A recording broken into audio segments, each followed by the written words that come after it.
നഗരങ്ങളിൽ നിന്നും നോക്കിയാൽ നിരത്തിൽ നിറയെ സ്കൂൾ ബസ്സുകൾ കാണാം. കൂടുതൽ സൗകര്യപ്രദമായ സാഹചര്യങ്ങൾ തങ്ങളുടെ കുട്ടികളെ പഠിപ്പിക്കണമെന്നാണ് എല്ലാ മാതാപിതാക്കളുടെയും ആഗ്രഹം.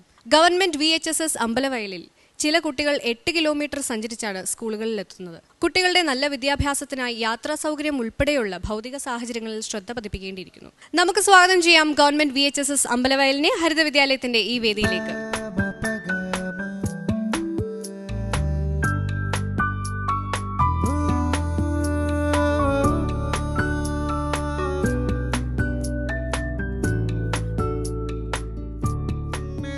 അമ്പലവയലിൽ എത്തിയപ്പോൾ ഞങ്ങൾ കണ്ട കാഴ്ചകളിലേക്ക്.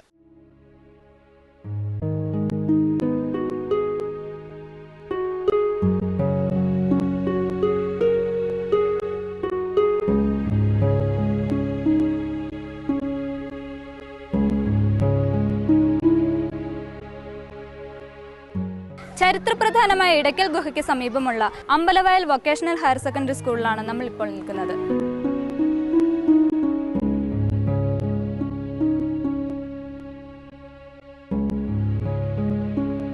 പനിമൃദു കോമളധരണീതന്മീതേ 1948 ഡിസംബർ 3 ഒരു പ്രൈമറി സ്കൂളായാണ് ഈ സ്കൂൾ പ്രവർത്തനം ആരംഭിച്ചത്. അന്ന് ഇവിടെ 40 കുട്ടികൾ മാത്രമായിരുന്നു പഠിച്ചിരുന്നത്. എന്നാൽ ഇന്ന് LP, UP, high school, higher secondary school, vocational higher secondary school എന്നീ വിഭാഗങ്ങളിലായി 2500-ൽ പരം കുട്ടികളാണ് ഇവിടെ വിദ്യാഭ്യസിക്കുന്നത്. ഈ സ്കൂളിന്റെ കൂടുതൽ വിശേഷങ്ങൾ നമുക്ക് നേരിട്ട് കാണാം. സർ, ഇന്ന് സാറിന്റെ സ്കൂൾ ജൂറിയുടെ മുമ്പിലാകെ അവതരിപ്പിക്കുന്ന മാതൃകാ പ്രവർത്തനങ്ങൾ ഏതൊക്കെയാണ്? ഒന്നാമത്തത് പഠന ഗവേഷണമാണ്. രണ്ടാമത്തത് പഠനാനുബന്ധ പ്രവർത്തനങ്ങളാണ്. പിന്നെ നമ്മുടെ സാമൂഹ്യ രംഗത്തെ പ്രവർത്തനമാണ് മൂന്നാമത്തത്. അടുത്തതായി സ്കൂൾ പ്രതിനിധികളും ജൂറി അംഗങ്ങളുമായുള്ള ആശയവിനിമയമാണ്. ആദ്യമായി RVG സർ. കേരളത്തിൻ്റെ ഏറ്റവും മൂലയ്ക്കുള്ള ഒരു സ്ഥലമാണ് അമ്പലവയൽ അല്ലേ. പല ഡിപ്പാർട്ട്മെൻറ്റുകളിലും അങ്ങോട്ടേക്ക് സ്ഥലം മാറ്റം കിട്ടിയാൽ നാട് കടത്തിയ വിചാരമുണ്ട്.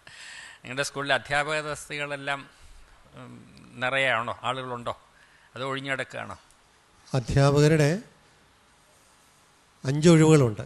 പക്ഷെ അതിൽ 4 ഡെയിലി വേജസിനെ കൊണ്ട് നിർത്തിയിട്ടുണ്ട്. താത്കാലിക അധ്യാപകരാണല്ലേ. ഉള്ള അധ്യാപകരൊക്കെ നാട്ടുകാർ തന്നെയാണോ അതോ ദൂരെ നിന്ന് വന്ന് താമസിക്കുന്നവരാണോ? സ്ഥലമാറ്റം പ്രതീക്ഷിച്ച് കഴിയുന്നവരാണോ? പുറത്തുനിന്ന് വന്നവരാണ് ഭൂരിപക്ഷം. കൂടുതൽ കാലം തുടർച്ചയായിട്ട് നിൽക്കാറുണ്ടോ? 3-4 കൊല്ലമൊക്കെ? വളരെ നല്ല, വളരെ നല്ല. നിങ്ങളുടെ പുതിയ കെട്ടിടം പണിയാനായിട്ട് താലൂക്ക് ഓഫീസിൻ്റെ മുമ്പിലുള്ള 2 മരങ്ങൾ തന്നു എന്ന് കേട്ടപ്പോൾ ഒരു ചെറിയ വിഷമം തോന്നി. പക്ഷേ 1000 മരം നട്ടു എന്ന് കേട്ടപ്പോൾ സന്തോഷമായി. അതാണ് വേണ്ടത്. നമ്മൾ മരങ്ങളെ ഒരു പുതുക്കാവുന്ന വിഭവമായിട്ട് ഉപയോഗിക്കുക, പക്ഷേ കാട്ടിൽ നിന്ന് വെട്ടുന്നത് ഒഴിവാക്കുക. ഇത് നല്ല ഒരു മാതൃകയാണ്. കെട്ടിടത്തിന് ഭീഷണിയായി നിന്ന ഇതാണ്. അതുമാണ് അല്ലേ. ഏതായാലും പുരയ്ക്ക് മേലെ വരുന്ന മരമാണ് അല്ലേ. നിങ്ങളുടെ ഒരു ശക്തി മേഖലയായിട്ട് ഗവേഷണ പ്രവർത്തനങ്ങൾ എടുത്തതിൽ എനിക്ക് വളരെ കൗതുകം തോന്നുന്നു. എനിക്ക് നിങ്ങളുടെ സ്കൂളിനെ പറ്റിയുള്ള വിവരം വായിച്ചപ്പോൾ ആദ്യം തോന്നിയ സംഗതി, അവിടെ 971 ആൺകുട്ടികൾ ഉണ്ട്, പക്ഷേ 795 പെൺകുട്ടികളേ ഉള്ളൂ. അതെന്തുകൊണ്ടാണ്?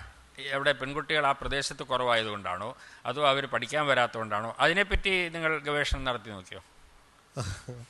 അതൊരു ഗവേഷണം നടത്തിയിട്ടില്ല. ഇല്ല, അല്ല, നിങ്ങൾക്കതൊരു അസ്വാഭാവികമായ സംഗതിയായിട്ട് തോന്നുന്നില്ലേ? നമ്മുടെ നാട്ടിൽ പെൺകുട്ടികളാണ് കൂടുതൽ, പെണ്ണുങ്ങളാണ് കൂടുതൽ. അപ്പോൾ സ്കൂളിൽ എന്തുകൊണ്ട് ഇത്രയും പെൺകുട്ടികൾ കുറയുന്നു? അവർ സ്കൂളിൽ എത്താത്തതാണോ അതോ ജനിക്കുമ്പോൾ തന്നെ പെൺകുട്ടികളുടെ എണ്ണം കുറവാണോ? അതൊന്ന് അന്വേഷിക്കണം കേട്ടോ. അതുപോലെ തന്നെ നിങ്ങൾക്കൊരു ഒരുപാട് ഷെഡ്യൂൾ ട്രൈബ് കുട്ടികൾ വരുന്നുണ്ട് അല്ലേ. 404 കുട്ടികളുണ്ട്. ഇവരെ മറ്റു കുട്ടികൾക്കൊപ്പം എത്തുന്നുണ്ടോ? അതിനെപ്പറ്റി നിങ്ങൾ പഠിച്ചു നോക്കിയോ? അവർ മറ്റു കുട്ടികളിൽ എത്തുന്നതിന് ഒരുപാട് തടസ്സങ്ങളുണ്ട്. അതൊക്കെ എല്ലാവർക്കും അറിയാം. നിങ്ങളുടെ സ്കൂളിൽ അവരൊപ്പം എത്തുന്നുണ്ടോ?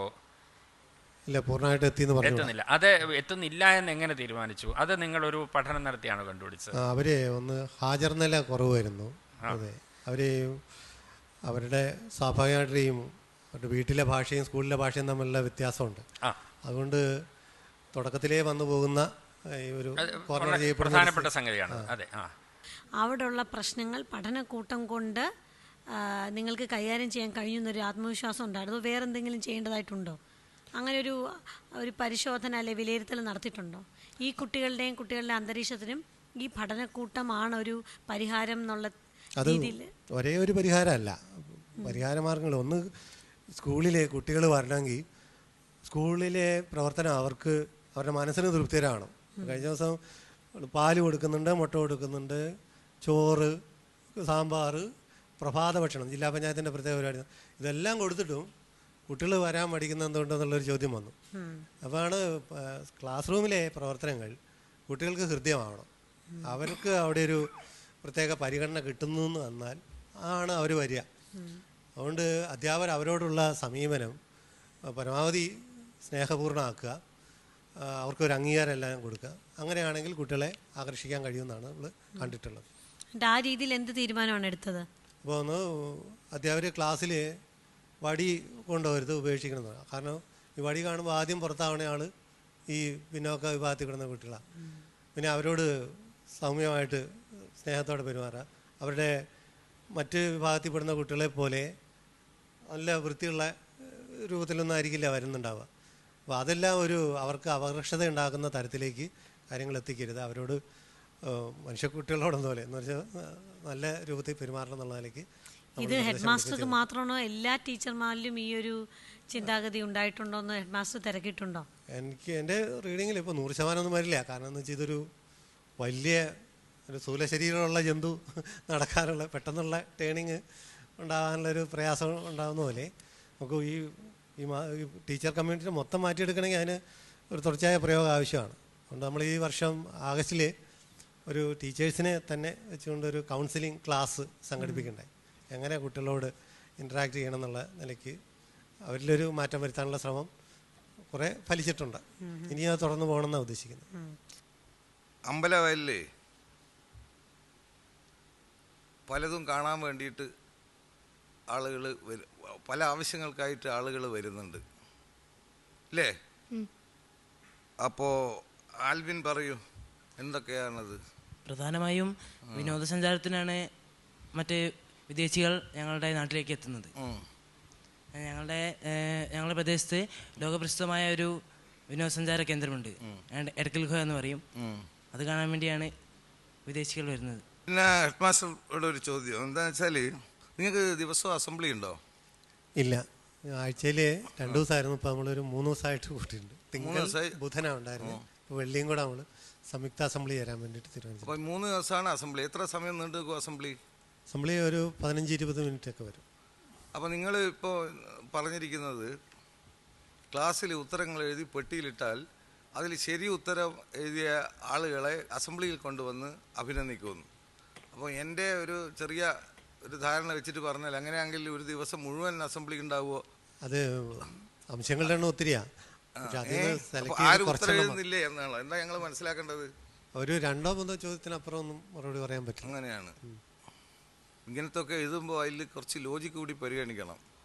പിന്നെ SSLCക്ക് 9 മണിക്ക് ക്ലാസ്, 4 മണിക്ക് ക്ലാസ് എന്നൊക്കെ പറയുന്നത് സാധാരണ എല്ലാ സ്കൂളും ഉണ്ടാകുന്നതല്ലേ? നമ്മൾ പ്രത്യേകിച്ച് എന്താ ചെയ്യുന്നത്? അതിപ്പോൾ സാധാരണ സ്കൂളിൽ കാണുമായിരിക്കും. നമ്മുടെ ഈ വർഷം നമ്മൾ ജൂണിലേ തുടങ്ങി. കഴിഞ്ഞ വർഷം ഞങ്ങളെ ഒരു വിജയ ശതമാനം 86 അതിന് ചില കാരണമൊക്കെ ഉണ്ട്. അതിൽ ഈ കുട്ടികളെ പലപ്പോഴും ക്ലാസ്സിൽ റെഗുലർ ആവാത്ത വിഷയമൊക്കെ ഉണ്ട്. എന്തായാലും നമ്മൾ ഈ വർഷം നേരത്തെ 9 മണിക്ക് കുട്ടികൾ വരിക, അവർ ഇതുപോലെ അധ്യാപകരുടെ സാന്നിധ്യത്തിൽ സ്വയമാണെങ്കിലും പഠന പ്രവർത്തനങ്ങളിൽ ഏർപ്പെടുക, 5 മണി വരെ അത് തുടരുക. അത് ജൂണിൽ നടത്താൻ തീരുമാനിച്ച് തുടങ്ങിയതേ ഉള്ളൂ. ഏതായാലും ഒരു കാര്യം എനിക്ക് വളരെ ഇഷ്ടപ്പെട്ടു, നിങ്ങളുടെ വളരെ സത്യസന്ധമായ സമീപനം. ജോർജ് മാഷേ, ഇവിടെ പറഞ്ഞ അത് തന്നെ സംഗതി. കാരണം ഞങ്ങളിവിടെ കുറേ സ്കൂളുകളെ കണ്ടു. പലരും സ്വന്തം നേട്ടങ്ങൾ ഇങ്ങനെ പെരുപ്പിച്ച് അത് കുട്ടികളെ കൊണ്ട് അടിച്ചേൽപ്പിച്ച് പറയിപ്പിക്കുന്നത് പോലെ ചില കേസുകളിലെങ്കിൽ നമ്മൾ തോന്നാറുണ്ട്. അതൊന്നുമില്ല, ഉള്ള കാര്യം ഉള്ളതുപോലെ പറയുന്ന അത് തന്നെ ഒരു മാതൃകയാണ്. അത് തന്നെ ഒരു തരം വിദ്യാഭ്യാസമാണ് നമ്മൾ കുട്ടികൾക്ക് കൊടുക്കുന്നത്. അത് വളരെ അഭിനന്ദന അർഹമാണ്. സ്പോർട്സ് കഴിഞ്ഞ പിന്നെ സാഹിത്യമാണ് നിങ്ങളുടെ സ്കൂളിലെ ഏറ്റവും പ്രധാനപ്പെട്ട സംഗതി. ഇതെങ്ങനെയാണ്? ഇതെല്ലാവരും എഴുത്തുകാരാണോ? നമുക്കൊക്കെ ഭീഷണിയായിട്ട് വരുമോ? ഇല്ല, അത് പിന്നെ മത്സരങ്ങളിലൊക്കെ വെച്ചിട്ട് അതിൽ നിന്ന് സെലക്ട് ചെയ്യുന്ന കുട്ടികളാണ്. മത്സരങ്ങൾ കഴിഞ്ഞ് സെലക്ട് ചെയ്യുന്ന കുട്ടികളാണോ ക്ലബ്ബുകളിലുള്ളത്? അങ്ങനെയുണ്ട്, പിന്നെ താല്പര്യമുള്ളവരല്ലാതെ ചേരുന്നുണ്ട്. നിങ്ങൾക്ക് കയ്യെഴുത്ത് മാസികകളൊക്കെ എങ്ങനെയാണ്? അത് കുട്ടികൾ അവരുടെ സൃഷ്ടികൾ ടീച്ചേഴ്സിനെ ഏൽപ്പിച്ച് അവരാണ്. സൂര്യ ഏത് ക്ലാസ്സിലാണ് പഠിക്കുന്നത്? 10. നിങ്ങൾ ഈ വർഷം എത്ര കയ്യെഴുത്ത് മാസിക ഇറക്കി?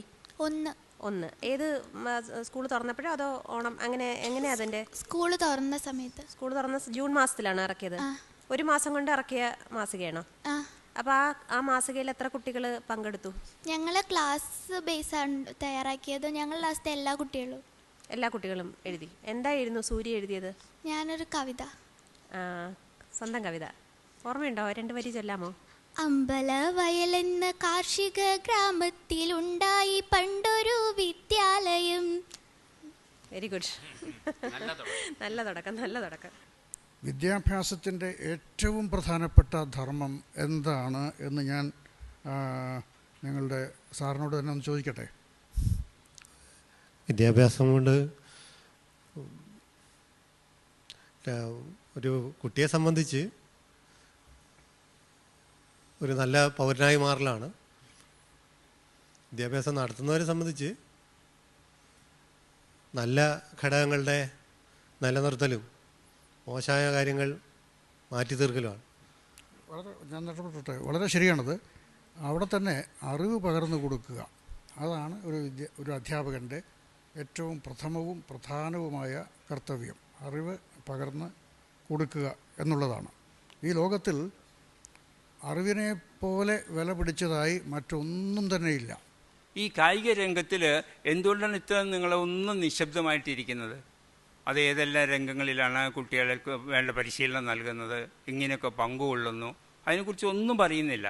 കായികക്ഷമതയെ സംബന്ധിച്ച് ഫുട്ബോൾ അത് മാത്രമല്ല അവിടെ നടക്കുന്നത്. അത്ലറ്റിക്സിലും ഒരുപാട് കോമ്പറ്റീഷൻസും ഞങ്ങൾ സ്റ്റേറ്റ് ലെവലിൽ വരെ പോകുന്ന തരത്തിലുള്ള അങ്ങനെ കുട്ടികളെ പാകപ്പെടുത്തുന്നുണ്ട്. ഇത് ഫുട്ബോൾ മാത്രമല്ലാതെ വോളിബോൾ, ടെന്നീസ്, ചെസ് അങ്ങനെ മുതലായ എല്ലാ ഐറ്റത്തിലും സ്പോർട്സ് ഗെയിംസിൻ്റെ കോമ്പറ്റീഷൻ ഹൗസ് തിരിഞ്ഞിട്ട് അങ്ങനെയും നടത്തുന്നുണ്ട്. അടുത്തതായി അമ്പലവയൽ സ്കൂളിൻ്റെ ഗ്രേഡ്സ് അറിയാം.